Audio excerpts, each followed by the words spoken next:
સ્થાનિક સ્વરાજ્યની ચૂંટણીમાં ઉમેદવારી પત્રક ભરવાની પ્રક્રિયા પૂર્ણ થઈ છે ત્યારે જ ચૂંટણીની જાહેર થતાની સાથે જ કોંગ્રેસ અને ભાજપ પક્ષમાં ઉમેદવારી કરનાર અને પોતાનું રાજકીય કદ ઊંચું કરવા માટે દાવ પર લાગેલા અનેક ઉમેદવારોના નામ કપાયા છે। ત્યારે આવી જ પરિસ્થિતિ સુરત જિલ્લા પંચાયતની સાય બેઠક પર થઈ છે। અહીં કોંગ્રેસના રાજ્ય કક્ષાના કદાવર નેતાનું નામ કાપીને કોંગ્રેસ પક્ષે એક મોટો ખેલ પાડ્યો છે। આટલો જ નહીં પણ કોંગ્રેસ પક્ષે ભાજપ સાથેના સિટિંગ અને સેટિંગ વાળા ઉમેદવારનું નામ જાહેર કરતા જ કોંગ્રેસ પક્ષમાં બરવાના એંધાણો થયા છે। ત્યારે શું છે આખી ઘટના તે બાબતે વિગતવાર વાત કરવી છે। વૈષ્ણવજન તો તેને કહીએ જે પીડ પરાઈ જાનાને રે। નમસ્કાર, નવજીવન ન્યૂઝ સાથે સુરતથી હું છું દિલીપ ચાવડા।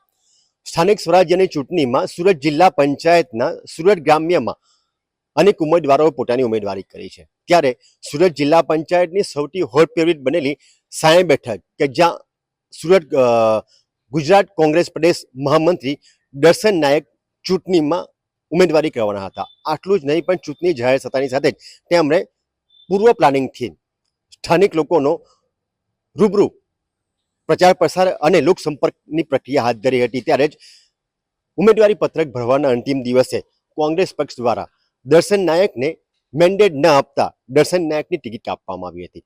આટલું જ નહીં પણ કોંગ્રેસ પક્ષ દ્વારા ભાજપ સાથેના એક સામાજિક કાર્યક્રમમાં સ્ટેજ પર સાથે જોવા મળેલા ઉમેદવારને ટિકિટ આપતા જ કોંગ્રેસ પક્ષ સાથે ભાજપ પક્ષનું ઇલ્લુ અને સિટિંગ તથા સેટિંગ હોવાનું બહાર આવ્યું છે। ત્યારે નવજીવન ન્યૂઝ પાસે કોંગ્રેસ પક્ષ દ્વારા ભાજપ સાથે થયેલા સેટિંગના અનેક ચોંકાવનારા પુરાવાઓ પણ હાથ લાગ્યા છે। અમે તમને બતાવીએ છીએ કે કોંગ્રેસ પક્ષે જે ઉમેદવારને ટિકિટ આપી એવા મુકેશભાઈ નાથુભાઈ પટેલ કે જે ગણતરીના દિવસો પહેલા હોળીના તહેવાર પ્રસંગે સાય ખાતે યોજાયેલા કાર્યક્રમમાં ભાજપ પક્ષના ધારાસભ્ય તથા હાલ ભાજપ પક્ષના સાયણ જિલ્લા પંચાયત બેઠકના ઉમેદવાર તેમજ ભાજપ પક્ષના અનેકવિધ હોદ્દેદારો સાથે સ્ટેજ પર કાર્યક્રમમાં જોવા મળ્યા હતા। ત્યારે તે સમયે પણ તેમનું ભાજપ પક્ષ તરફી ઝુકાવ હતો એવું સામે આવ્યું હતું।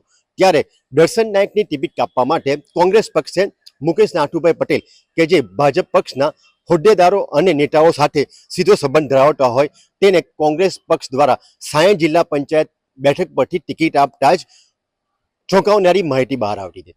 આટલું જ નહીં પણ જ્યારે ગતરોજ ઉમેદવારી પત્રક ભરવાનો અંતિમ દિવસ હતો ત્યારે કોંગ્રેસ પક્ષે દર્શન નાયકની ટિકિટ કાપતા જ દર્શન નાયકના શુભેચ્છકો મોટી સંખ્યામાં તેના નિવાસ સ્થાને ઉમટી પડ્યા હતા। આટલું જ નહીં પણ શુભેચ્છકોએ કોંગ્રેસ પક્ષને તેમની ઓકાત બતાવી દેવા સુધીની વાત કરી અને દર્શન નાયકને અપક્ષ અથવા આમ આદમી પાર્ટીમાં ઉમેદવારી કરી ચૂંટણી જંગમાં ઉતરવા માટે અનેક પ્રકારની રજૂઆત કરી હતી। પણ દર્શન નાયકે કોંગ્રેસ પક્ષ સાથે વફાદારી રાખવાની પોતાની તમામ પ્રકારની તૈયારી બતાવી અંતે ચૂંટણી ન લડવાની વાત કરી હતી।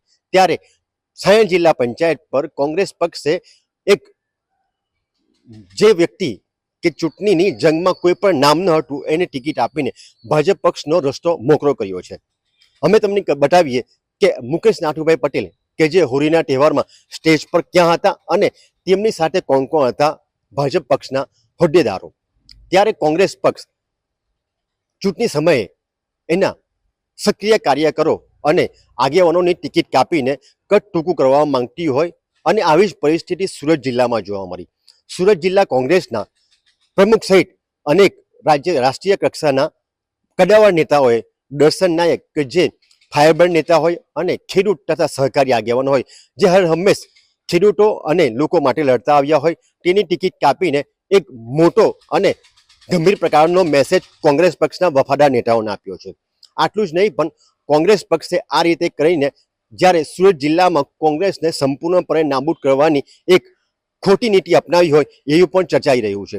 જ્યારે દર્શન નાયકે આ બાબતે ચૂપકીદી સાધી કોંગ્રેસ પક્ષની ઇજ્જત બચાવી હોય એ કહેવું પણ ખોટું નથી। ત્યારે સ્થાનિક સ્વરાજ્યની ચૂંટણીને લઈને સુરત જિલ્લાના આવા જ મહત્વના સમાચારો જાણવા માટે આપ નવજીવન ન્યૂઝ સાથે જોડાયેલા રહો। અમારી ચેનલને લાઇક અને સબસ્ક્રાઇબ કરવાનું ભૂલતા નહીં।